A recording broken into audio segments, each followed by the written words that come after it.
Welcome back to Airgun Adventures.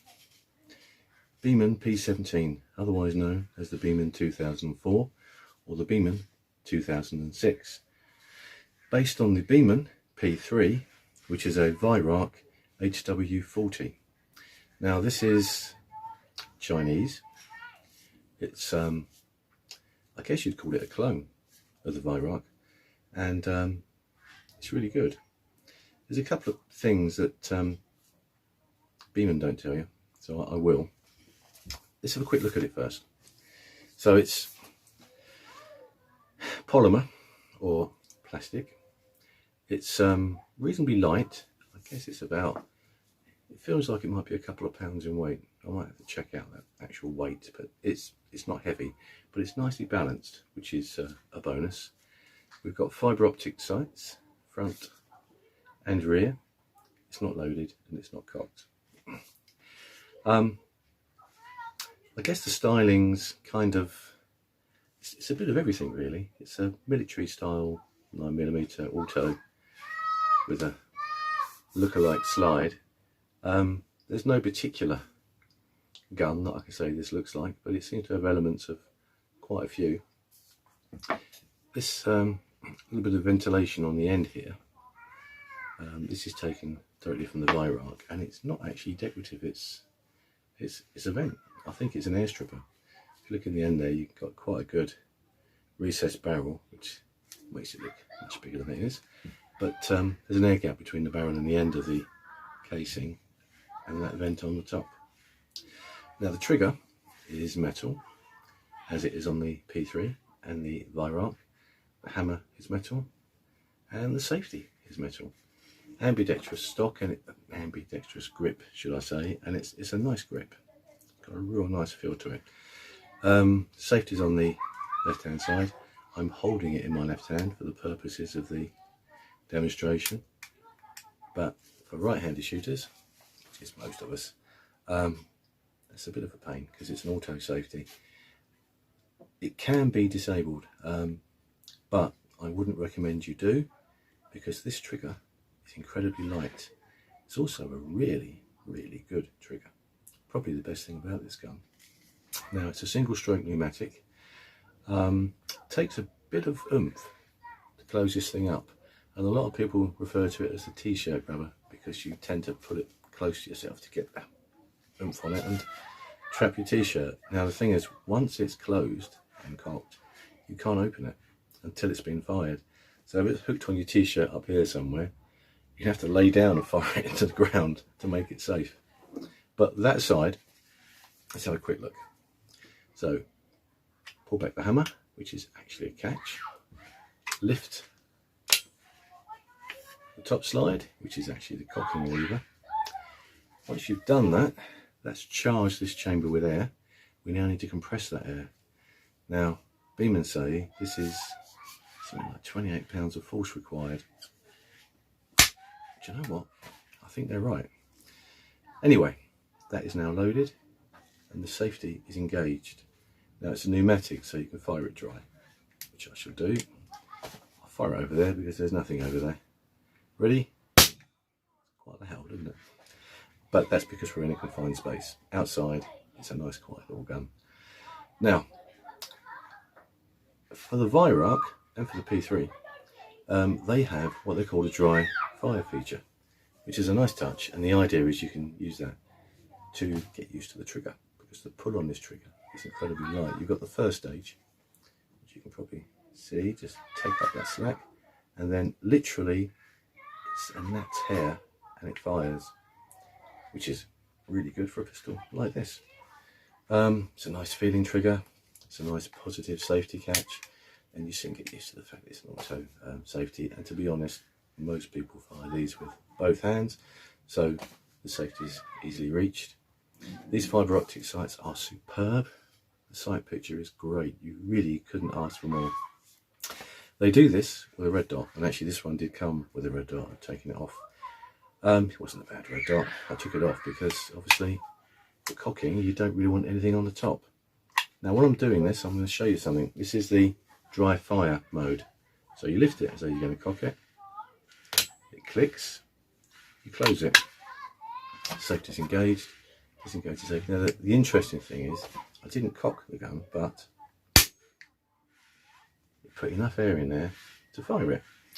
Now, if you want to get used to this trigger and practice and find out where it breaks and get used to it, that's a great way to do it. It's a really nice little feature. It's not in the instructions. Beeman don't mention that anywhere. I've not seen it in any reviews of these either.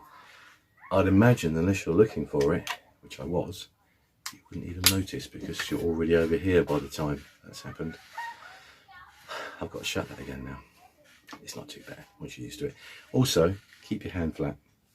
Keep your fingers well away from all of this, because when this snaps shut, it really snaps shut.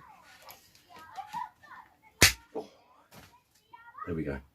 Now, unless you're particularly old and frail, or a small child, or a girly man, you won't have any problem cocking this gun. It's nowhere near as bad as I made it look. I'd also say, actually, it's probably a good thing, because it's an added safety feature. If you were to put this down and somebody pick it up, you perhaps shouldn't, unless they know that it takes all that force to cock it, they're not going to be able to close the thing. You shouldn't put it down and walk away from it, but just imagine you did. Right, get rid of that again. So, quick word on the overall styling, because I did kind of gloss over it. Good ambidextrous grip, metal trigger, nice shaped trigger guard. I think the look of the safety, the trigger and the hammer are really smart, because this isn't something you take into the field hunting. This is a home plinking target pistol, and that's because of the power. It's not as powerful as that of Wiehrauch HW40. They advertise it 420 feet per second. Yes, certainly do that. Depends on the pellets you use and the type of pellets. This one's a little pellet fussy. It's a rifled steel barrel which I've cleaned, and it was a bit greasy, but not bad. The other thing that I think I will clean, and I'll do a separate video for that, is Chinese. So my money is on this cylinder being full of gunge, and possibly the air inlet having a bit of a burr, which won't do the O-ring in here a great deal of good. I could be wrong. I suspect I'm not, but I could be wrong. And if I am, I'll let you all know. But it's really a case of removing this pin after you've slackened off the tension screw in the top there, and then this will withdraw. This can be accessed, and I can give it a good clean. And I think that'll probably make quite a nice little video on its own. I've got to close it again now. Well, while it's open, you can see the barrel there, which is exactly like the P3 and the HW40. Pellet goes in the top. There's a little chamfer there to allow you a bit of room. Practice, really. It's not difficult. You'll soon get the hang of it. It looks daunting when you first sort of open it. You think, oh my god, I've got to get a pellet in there. But actually, there's plenty of room. It's not a tight space. It's probably not the best of pictures, but you can see there's plenty of room to get that pellet in. Seat it well down, because when you close it, the O-ring seal is there, and you don't want to damage that with your pellet, or deform your pellet and cause yourself problems further down the road. Here we go. There we go. Closed. So that's how it looks. That's how it works. It's got the added secret feature of the dry fire mode. I would say, I mean, these cost, in the UK, these cost between 60 and 80 pounds, which is budget, very budget actually. You know, you're not going to buy a 30 quid air pistol. In the States, I believe you can pick these up for $29.99. Well, you know, that's just the way things are, isn't it? But for us guys in the UK, if you're looking to spend 60 to 80 quid on something really smart, really nice to use, with a fantastic trigger, auto safety, that's cheap to run, no CO2, just buy some pellets. As I say, this has been quite pellet fussy, but I have got quite good pellets, and I suspect it might run better on some cheaper pellets, with perhaps a stiffer skirt perhaps. Anyway, I'm going to fire this a few times, put it with some targets. I see a spider's joined the video. Off you go, mate. Quite a big one too. So I shoot him. No. Anyway, we'll go and do some target practice. I'll chrono it. It's not going to be easy to chrono because my chrono actually bolts onto the end of the barrel, so I have to fiddle around to rig something up. I'm confident that this achieves the manufacturer's claims. The only other thing I will say at this stage is quality wise and finish is good. It's not brilliant, it's not Wiehrauch, but it's very good. There's a few seams that are visible, but that's not the same as being unsightly. There's no jagged edges. Everything feels nice. It doesn't feel cheap. It doesn't look cheap, and it doesn't perform like a cheap pistol. Anyway, that's enough talk. Let's go and do some shooting.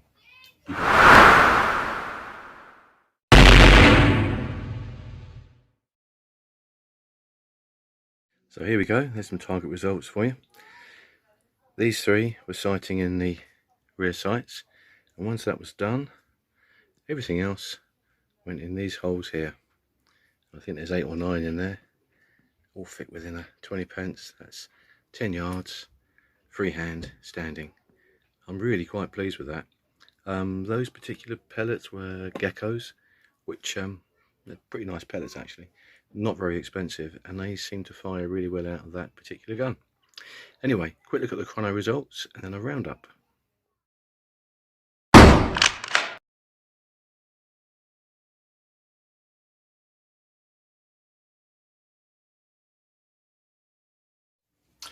Okay, so there we are. Quick roundup, Beeman P17. To me, that's the best 60 to 80 pounds you're going to spend on an air pistol. I've got pistols that cost more than that. The triggers aren't as good. The build quality is questionable. In fact, there's one on the wall behind me. It's okay now, but it wasn't when I bought it. I'd say if you want a cheap plinker, or perhaps something for target practice, bear in mind this is completely free of any recoil because it's pneumatic, so it's a good starter pistol, get into target type things. This is the one. I highly recommend it. I love it, and I can't imagine me saying goodbye to it anytime soon. And of course you've got that dry fire feature, which I think is absolutely fantastic, and they don't tell you about it. Well, now you know. So thanks for watching. Please like and subscribe. Thank you to everyone who has already subscribed. That's much appreciated, and I'll see you all again soon. Bye for now.